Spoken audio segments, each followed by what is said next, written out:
কোনো কিছু অভাব করো না বাবা। নিজের ছোট ভাইয়ের কাছ থেকে কোনো কিছু চাইতে হলো। উৎসব একইভাবে শুরু হলো। দূর দূরান্তর থেকে কৃষ্ণ ভক্তরা এসেছে।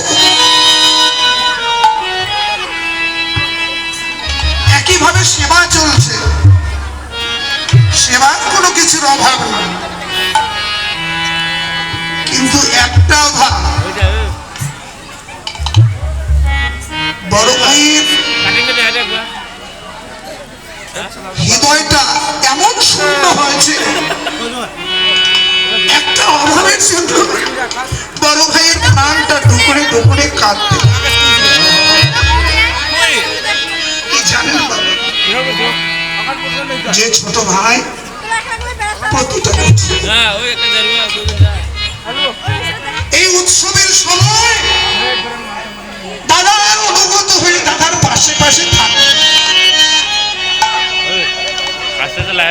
সমস্ত কর্ম সব কিছু করার প্রচেষ্টা করত, সব করে দিত।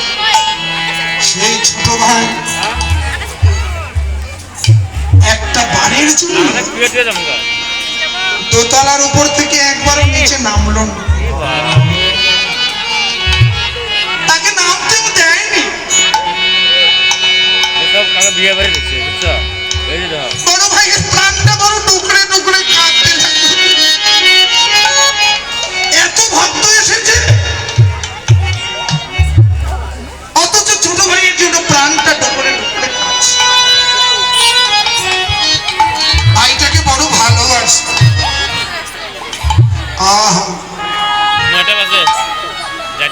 জয় রাধে। একটা কথা কি বাবা, ভাইয়ের মতো যেমন মিত্র না, ভাই যদি কারোর শত্রু হয় না, ফোন করতো রাবণের সোনার লঙ্কা ধ্বংস হয়ে গেল, বিভীষণের মতো ভাই, রাবণ বিভীষণের মতো ভাইয়ের মাথায় পদাঘাত করেছে। বিভীষণ একজন রাম ভক্ত, পরম বৈষ্ণব। রাবণ যেদিন মৃত্যু সজ্জায় পড়ে, আর সেই দিন মরার আগে ভগবান রামচন্দ্র লক্ষণকে বলেছে, লক্ষণ এই রাবণ বড় বিদগ্ধ ব্রাহ্মণ, চারি বেদ পারঙ্গম এবং এর রাজনীতিবিদ। তুমি মরার আগে কিছু জ্ঞান অর্জন করো, রাজনীতি শিক্ষা করো, যাও। লক্ষণ গিয়ে রাবণের মাথার দিকে দাঁড়িয়ে বলছে, লঙ্কেশ্বর আপনি কিছু আমাকে রাজনীতি শিক্ষা দিন। তো রাবণ একবার মাত্র চোখ খুলে দেখলো, দেখেই চোখ বন্ধ করে দিল। কেন? রাবণ দেখলো মাথার দিকে এসেছে। কারোর কাছে যদি জ্ঞান পাইতে হয় না, জ্ঞান পেতে হলে তাকে চরণের ধারে বসতে হবে। শ্রদ্ধাবান লভতে জ্ঞান, শ্রদ্ধাবান ব্যক্তিরা জ্ঞানী ব্যক্তিদের কাছ থেকে জ্ঞান লাভ করে। মাথার দিকে দাঁড়ালে অহংকার বৃদ্ধি হয়। অহংকারী মানুষ, অভিমানী মানুষ, ওরা কখনো জ্ঞান লাভ করতে পারে না।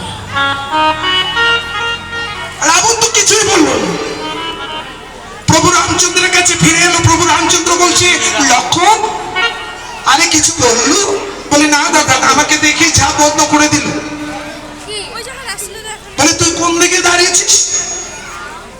বলে আমি তো মাথার দিকে দাঁড়িয়েছি। বলে মাথার দিকে দাঁড়ালে তো হবে না ভাই, কোন দিকে মাথা দিকে? জ্ঞান পেতে গেলে জ্ঞানী ব্যক্তির কাছে চরণের দিকে গিয়ে দাঁড়া। মাথার দিকে কইছে, যা চরণের দিকে দাঁড়া। এবারে রাবণের চরণের দিকে দাঁড়িয়ে বলছে, হে